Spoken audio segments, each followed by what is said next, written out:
Boa tarde, pessoal. Olha como tá lindo aqui o feijão que a gente plantou. O milho aqui, olha. Já tá até florando o feijão. Aqui as florzinhas roxinhas.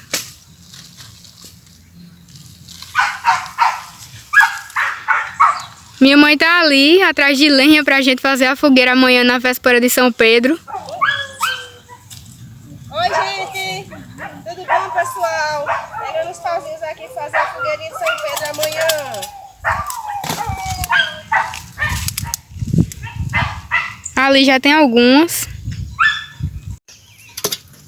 Eita, gente, minha mãe achou uma leinha pra gente fazer a fogueirinha de amanhã. É isso, pessoal. Achei.